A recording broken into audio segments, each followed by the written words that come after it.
అంతమందిలో కృష్ణగారి super star ఎందుకో తెలుసా? Birthday special shocking నిజాలు ఈ వీడియోలో తెలుసుకుందాం. వీడియోలోకి వెళ్లే ముందుగా వీడియో చూస్తున్న మీ అందరికీ పేరు పేరున ధన్యవాదాలు. మీ వంతు సహాయంగా ఈ వీడియోను లైక్ చేయండి, షేర్ చేయండి, హైప్ చేయండి, ఛానల్ను సబ్స్క్రైబ్ చేసుకుని బెల్ ఐకాన్ కొట్టడం మరవద్దు. వీడియో అనేది చాలా ఇంట్రెస్టింగ్గా ఉంటుంది, చివరి వరకు చూడండి. తెలుగు సినిమా చరిత్రలో సాహసం అంటే కృష్ణ, ప్రయోగం అంటే కృష్ణ, సూపర్ స్టార్ అనే పదానికి కొత్త అర్థం చెప్పిన మహానటుడు కృష్ణగారు. కౌబాయ్ సినిమాలు, జేమ్స్ బాండ్ తరహా కథలు, సాంకేతిక విప్లవాలు, ఇలా ప్రతి అడుగులోనూ తెలుగు సినిమాను కొత్త శిఖరాలకు తీసుకెళ్లిన విజనరీ. ఈరోజు ఆయన జయంతి సందర్భంగా తెలుగు ప్రేక్షకుల హృదయాల్లో చిరస్థాయిగా నిలిచిపోయిన ఆ మహానటుడి జీవితంలోని కొన్ని ఆసక్తికరమైన విశేషాలు, ఆశ్చర్యకరమైన నిజాలు, ఆయన సాధించిన అరుదైన రికార్డులను తెలుసుకుందాం. సూపర్ స్టార్ కృష్ణగారికి మన హృదయపూర్వక నివాళులర్పిస్తూ వీడియోను ప్రారంభిద్దాం. నటుడిగా కృష్ణ తొలి రోజులలోనే సాహసం చేశారు. అగ్ర హీరోలే బాగా రాణిస్తున్న సమయంలో ఆదుర్తి సుబ్బారావు కొత్త హీరోలతో సినిమాలు చేయాలి అనుకున్నారు. పైగా కలర్ ప్రింట్లో తీయాలి అనుకున్నారు. ఎంతోమంది సినీ పెద్దలు దానిపై పెదవి విరిచారు. అటు దర్శకుడు, ఇటు కృష్ణ కూడా ఆ మాటలేవీ పట్టించుకోకుండా వారి పని వారు చేశారు. తేని మనసులు చిత్రంతో తెలుగు ప్రేక్షకుల మనసును దూచారు. ఇక జేమ్స్ బాండ్గా కృష్ణ సంచలనమే సృష్టించారు. బసవరాజు పాత్ర పోషించిన కృష్ణ కంటే కూడా చిట్టిబాబుగా చేసిన క్యారెక్టర్ని ప్రేక్షకులు ఎక్కువగా అభిమానించారు. ఆంధ్ర దేవానందులా ఉన్నారు అని పొగిడారు. కట్ చేస్తే నిర్మాత డుండీ మాత్రం కృష్ణ ఆ సినిమాలో చేసిన ఓ సాహసోపేతమైన సీన్కి ఫిదా అయ్యారు. వెండితెర మీద ట్రిగ్గర్ పేల్చే శక్తి అతనికే ఉంది అని కనిపెట్టారు. మా సినిమాలో నటిస్తావా అని అడగటమే ఆలస్యం, కృష్ణ ఓకే చెప్పేశారు. అలా వచ్చిన సినిమానే గూఢాచారి 116. దీంతోనే కృష్ణ ఆంధ్ర జేమ్స్ బాండ్గా మారారు. కృష్ణకి ఇది 3వ సినిమా. కెరియర్ మొదట్లోనే ఇంత విజయాన్ని అందుకోవడం కృష్ణకే చెల్లింది. నటశేఖర అనేది కృష్ణ బిరుదు. కానీ డేరింగ్ అండ్ డాషింగ్ హీరో అని పిలుచుకోవడంలోనే అభిమానులకు ఆనందం ఉంది. అందుకు కారణం కూడా లేకపోలేదు. సింహాసనం సినిమాని తీసుకుంటే 70mm వచ్చిన తొలి సినిమాగా రికార్డులకెక్కింది. బాలీవుడ్ ప్రముఖ సంగీత దర్శకుడు బప్పిలహరి, నటి మందాహిని, నటుడు అమ్జద్ ఖాన్ ఈ సినిమాతోనే తెలుగు ప్రేక్షకులకు పరిచయమయ్యారు. ఒకే సందర్భంలో తెలుగు, హిందీ సినిమాలను దర్శకత్వం వహించిన అరుదైన దర్శకులలో కృష్ణ ఒకరు. 1960వ సంవత్సరంలో good bad and ugly, Mackenna's Gold వంటి చిత్రాలు విడుదలై రికార్డులు సృష్టించాయి. అలాంటి కౌబాయ్ చిత్రాలను తెలుగు ప్రేక్షకులకు చూపించాలి అని కృష్ణ ఎన్ని సమస్యలు వచ్చినా కూడా తలంచలేదు, వెనక్కి తగ్గలేదు. కౌబాయ్ సినిమాలు అంటే గుర్రపు స్వారీలు, భారీ బడ్జెట్ అని ఎంతమంది వారించినా కూడా ఏం పర్వాలేదు అని ముందుకు సాగారు. తెలుగులో కౌబాయ్ సినిమానా, ఆ సినిమా విజయం సాధించదు అని సినీ పండితుడు, ఓ సినీ నిర్మాత జోషినని చెప్పారట. ఆ సినిమానే మోసగాళ్లకు మోసగాడు అద్భుతమైన విజయాన్ని సాధించింది. విశేషమేంటంటే హాలీవుడ్ సినిమాల ప్రేరణతో తీసిన ఈ సినిమాని అక్కడి ప్రేక్షకులు సబ్టైటిల్స్తో చూడడం విశేషం. ఈ సినిమాతో ఆయన ఆంధ్ర కౌబాయ్గా పేరు పొందారు. నటుడిగా ఎన్ని ప్రయోగాలు చేసినా కూడా కృష్ణ సంతృప్తి పడలేదు. ఇంకా ఏదో చెయ్యాలి అని పరితపిస్తూనే ఉన్నారు. ఆ సమయంలోనే విప్లవ వీరుడు అల్లూరి సీతారామరాజు జీవితగాథ సినిమాగా తీస్తే బాగుంటుంది అనుకున్నారు. అప్పటికే అల్లూరి సీతారామరాజు కథని తెరపైకి తీసుకువచ్చేందుకు ఎన్టీఆర్ సన్నద్ధమవుతున్నారు. ఒకే కథని ఇద్దరూ చేస్తే ఎలా? ఇదే అప్పుడు అందరి నోళ్లల్లో నానిన ప్రశ్న. ఎట్టకేలకు కృష్ణయ్య అల్లూరి సీతారామరాజుగా మారారు. ఏదో చేశామంటే చేశాము అన్నట్టుగా కాకుండా తెలుగు జాతి కీర్తించేలా, తెలుగు సినిమా ఉన్నంతకాలం గుర్తుండిపోయేలా తీయాలి అనుకున్నారు. కృష్ణ అనుకున్నట్టుగానే సినిమా రావాలి అంటే సినిమా స్కోప్ కావాల్సిందే.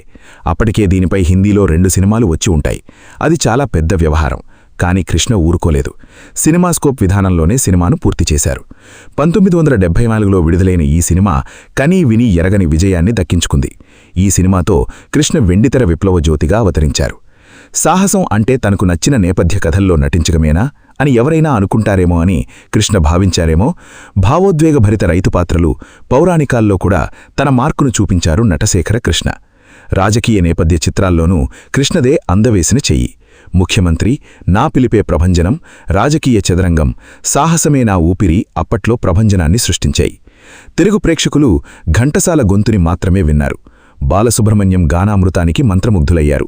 మరి అలాంటివారు కొత్త గొంతును వింటారా, షణుసాగా పలికితే అంగీకరిస్తారా అనేది అప్పుడు సినీ పరిశ్రమ అభిప్రాయం.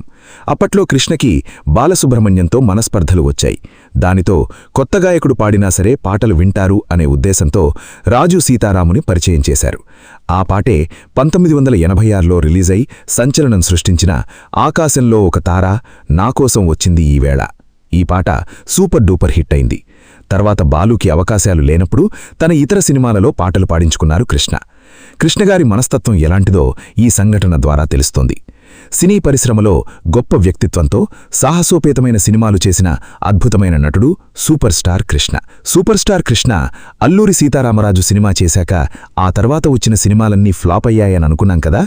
ఇంచుమించు ఒక 15 సినిమాల వరకు కృష్ణ సినిమాలు ఫ్లాప్ అయ్యాయి. ఒక్క నిర్మాత కూడా కృష్ణగారితో సినిమా చేయడానికి ముందుకు రాలేదంటే ఆశ్చర్యమే కదా. ఇది 1975లో కృష్ణ పరిస్థితి.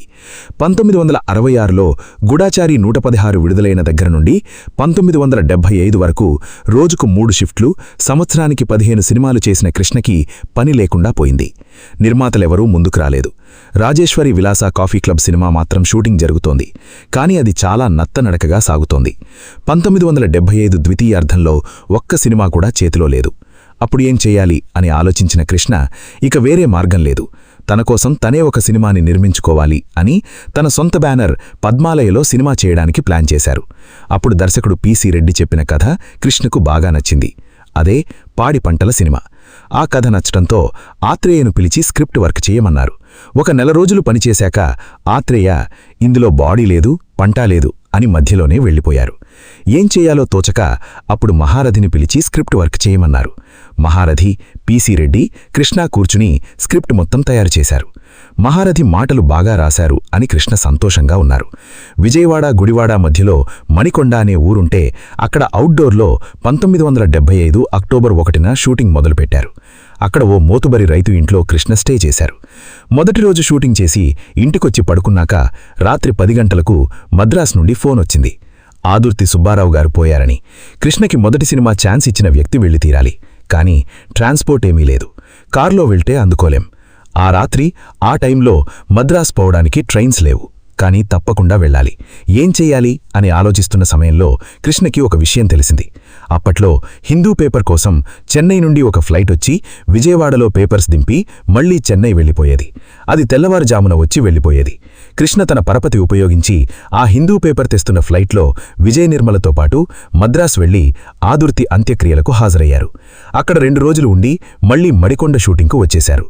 షూటింగ్ జరుగుతూ ఉండగానే మధ్యలో కృష్ణకి ఇంకో చేదు కబురందింది. కృష్ణ బాగా ఇష్టపడి అలాగే పరిశ్రమలో కృష్ణ పెద్ద దిక్కుగా భావించే చక్రపాణి గారు పోయారని. ఇలా కృష్ణకు అతి దగ్గర వ్యక్తులిద్దరూ పోవడం బాధ అనిపించింది. ఇద్దరితో పనిచేస్తున్న సినిమాలు విడుదల కాకముందే వాళ్లు పోవడం ఇంకా బాధాకరం. రాజేశ్వరి విలాస కాఫీ క్లబ్కు నిర్మాత చక్రపాణి గారు, అలాగే ఆదుర్తితో చేసిన చివరి సినిమా గాజుల కృష్ణయ్య విడుదల కాకపోవడం.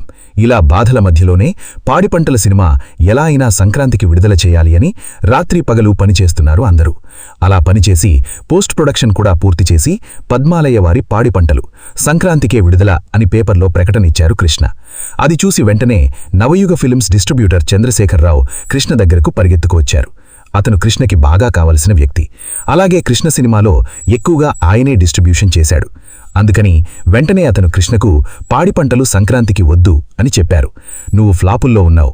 అవతల రామారావు గారి వేములవాడ భీమకవి, శోభనబాబు గారి పిచ్చి మహారాజు, అలాగే నాగేశ్వరరావు గారి అమెరికా నుండి వచ్చిన తర్వాత మొదటి సినిమా మహాకవి క్షేత్రయ్య కూడా సంక్రాంతికే విడుదలవుతున్నాయి. వాళ్లందరూ ఫామ్లో ఉన్నారు, నువ్వు ఫ్లాప్లో ఉన్నావు. కాబట్టి నా మాట విని పాడి పంటలు ఫిబ్రవరికి పోస్ట్ పోయిన్ చెయ్యని చెప్పారు. అతను ఎంత చెప్పినా కృష్ణ వినిపించుకోలేదు. నా నిర్ణయంలో మార్పు లేదు అని చెప్పారు కృష్ణ. అయితే నీ కర్మ అని చెప్పి వెళ్లిపోయారు నవయుగ చంద్రశేఖరరావు. అనుకున్నట్టుగానే 1975 జనవరి 14న పాడి పంటలు విడుదల చేశారు కృష్ణ. వేములవాడ భీమకవి, పిచ్చి మహారాజు అదే సంక్రాంతికే విడుదలయ్యాయి. ఆదుర్తి మరణంతో మహాకవి క్షేత్రయ్య పోస్ట్పోన్ అయింది. నా నమ్మకాన్ని నిజం చేస్తూ చాలామంది అంచనాలను తలకిందులస్తూ పాడి పంటలు పెద్ద హిట్ అయింది అని అన్నారు కృష్ణ. ఈ సినిమా తర్వాత మంగళగిరి సమీపంలో స్టూడియో నిర్మాణం చేయాలని స్థలం కూడా చూశారు. కానీ మళ్లీ హైదరాబాద్ బెటర్ అనుకుని అక్కడే స్టూడియో నిర్మించారు. ఈ పాడి పంటల విజయంతో కృష్ణ మళ్లీ వెనక్కి చూసుకోలేదు. ఇవాల్టి వీడియో ఈ వీడియో మీకు నచ్చితే లైక్ చేయండి, షేర్ చేయండి, కామెంట్ చేయండి. అలాగే ఛానల్ని సబ్స్క్రైబ్ చేసుకోండి. మరో ఇంట్రెస్టింగ్ వీడియోతో మళ్ళీ కలుద్దాం. Thank you.